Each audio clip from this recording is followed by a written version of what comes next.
ازيكم يا كل البنات ويا كل الستات، يا رب تكونوا في احسن صحه واحسن حال. معاكم رشا من قناه عادة ستات. يا ريت اللي اول مره يشوف قناتي يدوس اشتراك او سبسكرايب ويفعل الجرس عشان يوصلك كل جديد، واللي مشترك معايا بالفعل يا ريت ما ينسانيش في اللايك وكومنت حلو زيه. كل ست في مطبخها ليها تكه بتاعتها، ليها طبخه هي اكتر حاجه متميزه بيها. كل ست في مطبخها عندها طبخه محدش بيعرف يعملها زيها، بتتميز بيها، شاطره جدا فيها، بتطلعها احلى من كل الاكل اللي بتعمله.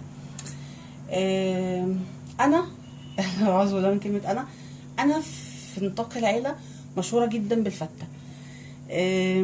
يمكن محدش بيعرف يعملها بنفس طعمي. الفته المصري الاصيله بتاعتنا احنا بنحبها جدا، وانا بعملها حلوه جدا. تعالوا بقى اوريكم انا بعملها ازاي. مكوناتها: انا عايزه طماطم. في الطبيخ او في الاكل العادي انا بستعمل الطماطم من الفريزر متجمده، مخزناها وبجمدها وبستعملها. الحاجه الوحيده ما بستعملش فيها الطماطم مجمده الفته، لازم تبقى مبشوره زي ما انتم شايفين كده. انا مش عايزه الجلد بتاعها، انا باخد منها اللحم بس. تمام كده. وانا الطماطم اللي جايباها اللي هي بيسموها بيتو، ما فيهاش بذر كتير، بيبقى فيها لحمه اكتر. تمام كده. فانا عايزاها طماطم مبشوره. وفلفل، انا هنا مستعمله فلفل مكبب. لو انت عندك فلفل حامي وحابه حطي. انا ما جبتش حامي لان الحامي اليومين دول حامي بزياده بيوجع الايدين، فما جبتش صراحه حامي. جبت اللي هو الكوبايه المكبب ده، هستعمله النهارده. وطبعا توم مفروم. تعالوا نروح على النار ونشوف هنعمل ايه. انا هنا حطيت حله على النار. انا طبعا سلقت اللحمه وعملت الرز طبعا، لان كلنا ستات بيوت شاطرين وبنعرف نسلق اللحمه ونعمل الرز. فانا هعمل معاكم الحاجه اللي هي فيها تكه، فيها سنس شويه. انما ال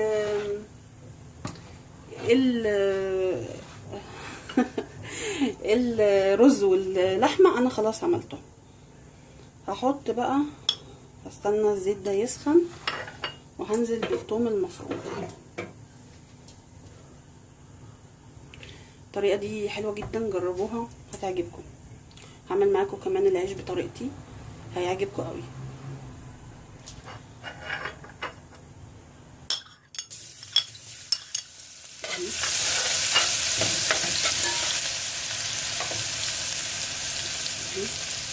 هحمر الثوم. مش هفصل معاكم الفيديو ده عشان انا عايزه اوريكم بالظبط. انا كده كده اوريدي مش هعمل رز ومش هعمل لحمه. اللحمه سلقتها وكلكم بتعرفوا تسلقوا اللحمه، كل واحد بتسلق اللحمه بطريقتها. والرز الابيض معروف بيتعمل ازاي. اهو اول ما الثوم يبتدي يديك اللون هنزل عليه بخل.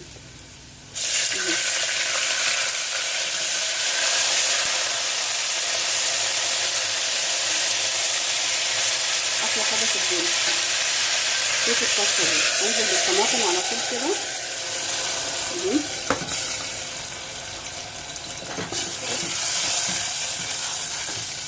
هنزل بالفلفل. شوف الطماطم وقعت مني.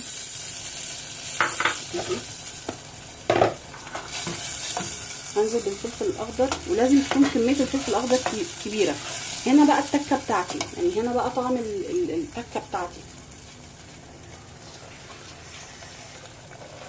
هحط كمان ميه عشان خاطر تساعد الصلصه انها تتسبك كويس.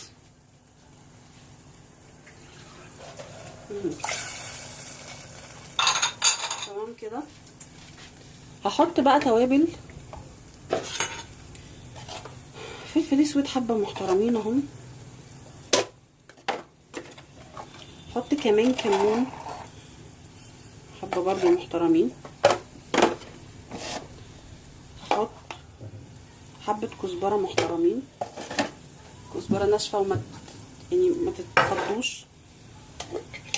مش عايزه اقول لكم بتبقى ريحتها تحفه وطعمها تحفه، وكل اللي هيدوقها هيشكر فيها. يعني انا عندي لما بقول انا عامله فته لازم الحبايب كلهم يتجمعوا. حطيت كمان حبه بهارات، حبه ملح. ودائما وابدا طماطم يعني سكر، لازم احط حبه سكر عشان خاطر حتى لو كنت نسيتها معاكم في مره او ما حطيتهاش معاكم لازم احطها عشان خاطر تعادل الطعم وتمنع حموضه الطماطم. تمام كده. هسيبها على النار. ممكن كمان نحط ورقه لورا، هجيبها بس عشان هي في التلاجة، فهسيبها على النار تغلي وتتسبك وهوريكم شكلها هيبقى عامل ازاي.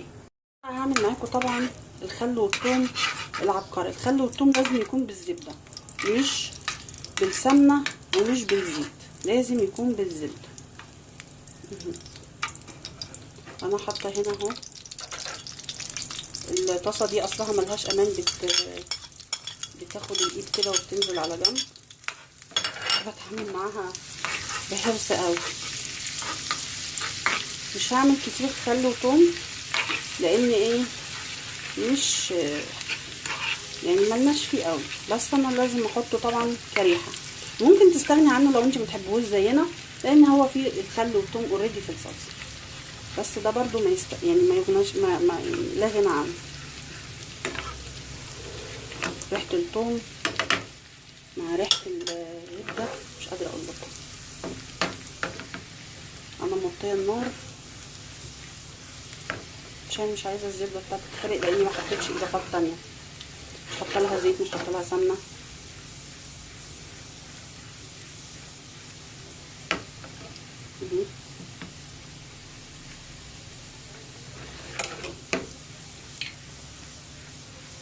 مش قادره اقول لكم ريحه الصلصه تحفه تحفه بجد. ممكن مع الاستيكه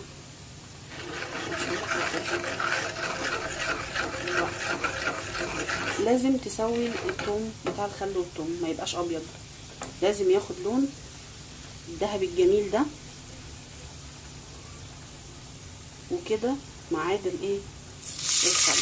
بس لازم ارفع كده عشان خاطر لو فضل على النار ممكن يطشطش ويعمل ايه مشكله. الحته بقى بتاعتي ان انا هعمل ايه اهو. انا حطيت الخل والثوم، شويه شوربه بقى حلوين قوي كده من اللحمه اللي احنا سلقناها. مش عايزه اقول لكم هيدوا طعم رهيب، هيكسروا الخل وفي نفس الوقت هيكسروا طعم الخل اللاذع، وفي نفس الوقت هيحتفظوا هيحتفظ بطعم الزبده، هيبقى رائع. احط عليها حبه فلفل اسود كده شعره وشعره ملح، لاني ما كنتش محيقه الشوربه اهو. يا دوب بس يغلي ياخد النكهات من بعضه اهو، ونطفي عليه النار ويبقى عندك احلى خل وثوم عملتيه. عايزه اقول لكم اهو، شايفين الصلصه تحفه شغاله على النار تحفه.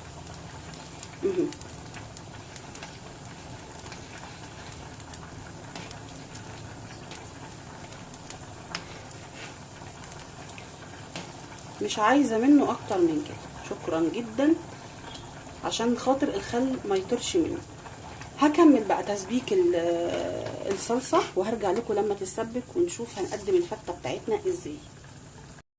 انا هنا اهي هحمر معاكم العيش. انا حطيت هنا شويه زيت صغيرين وحته زبده محترمه كده، انزل فيها بالعيش بعد ما قطعته. كل واحد يقطعه بالطريقه اللي يحبها. ممكن كمان ما تستغني عن الحركه دي وتحمريه، بس انا بحس لما بيبقى متحمر بيبقى تقيل قوي. وفي نفس الوقت ممكن كمان تجيبي عيش يعني ناشف جاهز، بس يعني انا بحس ان هو كده بيبقى طعم العيش في نكهه، يعني مش فلات كده، مش ملوش طعم، وفي نفس الوقت بيديكي نتيجه احلى اهو. هو كده العيش عندي تشبع بالماده الدهنيه كلها وهيتشوح فيها. هفضل اشوح فيه كده شويه وارجع لكم لما يبقى خلاص الشكل النهائي اللي انا عايزاه. رجعت لكم تاني اهو بعد ما حمصت في العيش شويه. شايفين هو كده اهو ابتدى ياخد شايفين تحميصه ولون، سامعين صوته. طبعا الكشوله دي ما كانتش بتبقى موجوده في الاول لان هو كان لسه طري. ده عيش بلدي عادي، عشان لو ما كنتش قلت لكم ده عيش بلدي عادي. انا بشتغل بالمتاح، يعني انا ما كنتش عارفه اعمل اكل ايه والوقت اتاخر بيا، فقلت هعمل فته. اللحمه موجوده في الفريزر، الرز موجود، الصلصه وكل حاجه موجوده، فيلا نشتغل بالمتاح. فطبعا انا ما كانش عندي عيش، طبعا ده ما بيوقفنيش، ده العيش ابو 5 قروش العادي اهو. قطعته وحمصته وما فيش احلى من كده ولا اروع اهو، بطريقه سهله وبسيطه. ما توقفيش نفسك، يعني اوعي توقفي نفسك، اشتغلي بالمتاح وصدقيني المتاح هيبقى كويس. سامعين الصوت؟ لو سبته على كده هينشف عادي، ولو كنت حطيت الاول عليه الزبده والزيت وحطيته في الفرن كان هينشف برضه. بس انا حاسه ان دي كانت احسن نكهه، يعني احسن طريقه.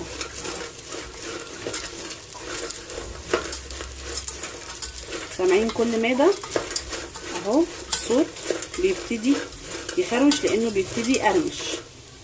هكمل سيكه كده وارجع لكم تاني بعد ما بقى الصلصه اتسبكت وحمصت العيش. دلوقتي بقى دور التقديم. انا قلت لكم عملت رز الفته بالزيت. لما بنيجي نعمله انا بعمله بزيت، وبعد ما بيستوي بقوم نازله عليه بحته زبده كده اقلبها فيه، يبقى طعمه كله زبده وبيلمع كده وجميل.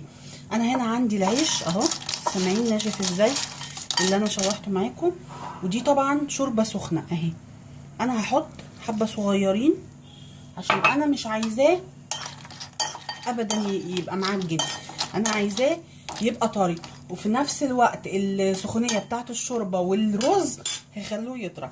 هغطيه وهرجع تاني بعد ما يكون طري شويه هوريكم نقدمه ازاي. وده كان شكل الفته بتاعتي بعد ما خلاص قدمتها اهو. انا اللحمه حباها مسلوقه، مش حابه احط عليها، وحطيت الخل والثوم. وطبعا دي الصلصه اهي الرائعه اللي احنا عملناها سوا، هحط معاكم. وحطيت طبعا الخل والثوم. والله يا جماعه جميله جدا، جربوها. ودي يا جماعه كانت الفته بعد ما قدمت، تحفه جدا، جربوها تعجبكم جدا. كانت معاكم رشا من قناه قعده ستات. بحبكم قد الدنيا، مع السلامه.